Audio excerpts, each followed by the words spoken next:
Bonjour, j'espère que vous allez bien, que vous êtes en forme. Positive attitude, c'est parti!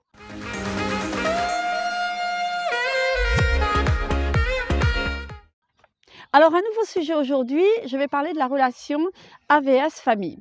Alors, AVS famille, il y a deux sortes de familles en fait. Il y a la famille qui entoure les personnes dont on s'occupe, c'est pas forcément les enfants, hein.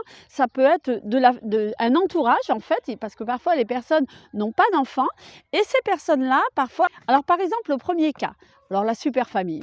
Voilà, la super famille bienveillante qui se rend compte de notre travail d'auxiliaire de vie, qui nous met en valeur, qui est à notre écoute, à nos besoins, parce que parfois, eh ben, elles vont lire les cahiers de transmission ou pas, ou alors elles vont être assez loin, donc on communique par téléphone ou voire vidéo aussi en visio, ça arrive si elles sont à l'étranger. Et voilà, la famille qui va vraiment être à l'écoute, qui sait ce que c'est que notre métier d'auxiliaire de vie, qui aime leurs parents ou leurs tantes, leurs oncles dont on s'occupe et qui sont là vraiment pour nous soutenir en cas de besoin. Donc ça c'est le top, ça c'est comme ça, il y en a. Mais il y a aussi l'autre côté, c'est-à-dire la famille qui n'en a rien à faire et qui nous prennent pour des boniches, hein, qui ne nous mettent pas en valeur, pas du tout, que l'heure c'est l'heure, un sou c'est un sou, et limite parfois qui sont jaloux. C'est vrai, hein, ça arrive, c'est-à-dire qu'ils sont jaloux parce que on entretient quand même quelque chose de particulier avec la personne, parce que notre métier, c'est de les remonter. Voilà, de leur donner de la joie de vivre, du peps, de faire attention s'il se passe quelque chose dans leur santé, de ce qu'elles ont besoin aussi, hein, que ce soit alimentaire, protection, c'est pas toujours les infirmières qui le font, ou c'est pas toujours la famille, donc c'est à nous de le faire aussi, de mettre en relation, de se mettre en relation avec la famille pour dire, ben voilà, là il va manquer de alimentaire, là il va manquer des sous, là il va manquer de protection, ou madame ou monsieur aurait besoin peut-être d'un lit médicalisé, parce que en fait c'est nous qui faisons attention un petit peu à tout ça, les infirmières aussi bien sûr, mais les infirmières et les médecins passent pas beaucoup de temps, tandis que nous on passe beaucoup d'heures chez ces personnes, donc on est amené à voir ce qu'elles ont besoin, donc on en fait part généralement à la famille. Et il y a des familles qui disent souvent non, voilà, envers leurs proches, ou tout simplement quand elles viennent nous rencontrer à la maison et qu'il y a le médecin ou l'infirmière, eh bien en fait, nous on n'est rien à côté, hein. Alors nous on vaut rien, tout d'un coup on ne vaut plus rien du tout, on ne doit pas être au courant même de ce qui se passe, alors qu'on doit être au courant, parce qu'on travaille en équipe. Même si on est seul, on travaille avec les infirmières, avec le kiné, avec le psy parfois, et parfois on a même avoir affaire au médecin. Mais ça, la famille ne se rend pas compte. Mais c'est un petit peu aussi de la faute des associations, pas toutes bien sûr, mais les associations doivent nous mettre en valeur. Elles devraient leur donner une petite fiche comme ça, ce que c'est exactement le rôle d'AVS. Je vous donne un exemple, hein, vite fait. Une personne qui est hospitalisée, dont on s'occupe, qui est hospitalisée, donc elle n'est plus chez elle. Et pourtant, c'est arrivé que la famille appelle l'association ou nous directement pour nous dire de venir chez elle. Pourquoi faire? Je ne comprends pas.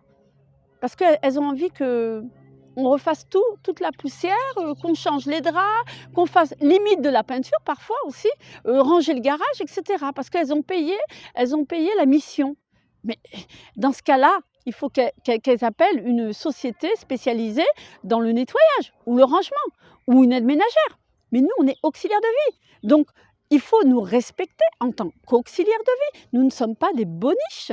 Voilà, on travaille avec l'humain. Et si la personne elle est hospitalisée, elle n'est plus chez elle. Donc on va s'occuper de quoi? Des pots de fleurs, on va arroser les plantes. Mais ce n'est pas notre rôle, ça c'est leur rôle. Mais parce qu'elles ont payé, et parfois elles ont payé une certaine somme assez chère, donc elles se disent, ah ben non, elles doivent... Non, ça ne se passe pas comme ça. Après, notre rôle, c'est peut-être d'aller à l'hôpital et d'être avec la personne pour surveiller si elle s'est bien lavé les dents, parce que moi j'ai déjà eu affaire à ce genre de mission. La personne était hospitalisée, donc j'ai continué ma mission à l'hôpital avec elle, j'allais 1 heure par jour, lui tenir compagnie, lui faire de la lecture, l'aider à se laver les dents, parce que parfois les aides-soignantes, elles sont bousculées dans les hôpitaux, mais pas d'aller chez eux.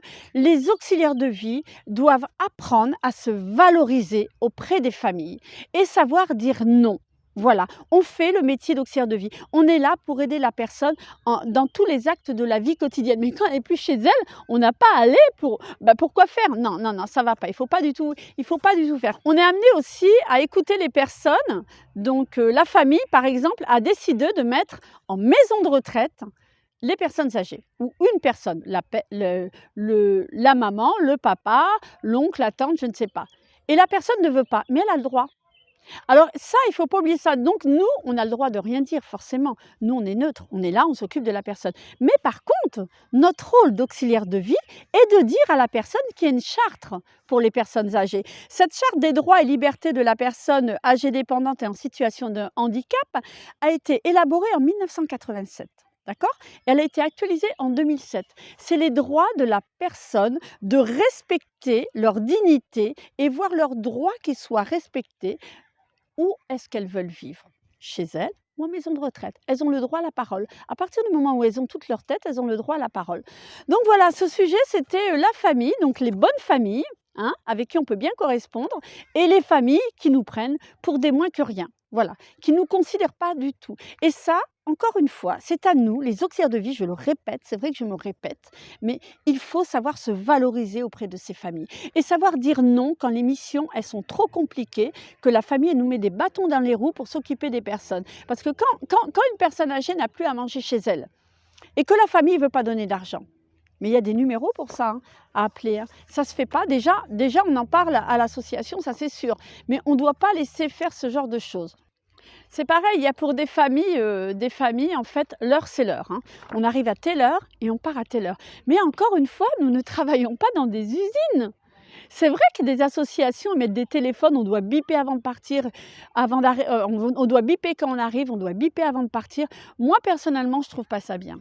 Parce que nous ne sommes pas à l'usine. Hein. Alors voilà, donc si vous avez des soucis avec les familles, eh ben moi je vous conseille d'imprimer ce que c'est qu'une auxiliaire de vie. Voilà, vous le mettez dans le cahier de transmission, hein, bien en évidence. Vous pouvez même mettre des jolies couleurs autour, vert, jaune, rose. Voilà ce que c'est exactement une auxiliaire de vie et son rôle. D'accord? Ne vous laissez pas faire. Valorisez-vous. Dans la vie, il faut toujours se valoriser. Il faut toujours voir plus haut, non pas plus bas. Hein. Il ne faut pas avoir peur aussi de parler et de savoir dire non. Donc encore une fois, merci de me suivre. Positive attitude, joie, couleur et je vous dis à bientôt. Merci.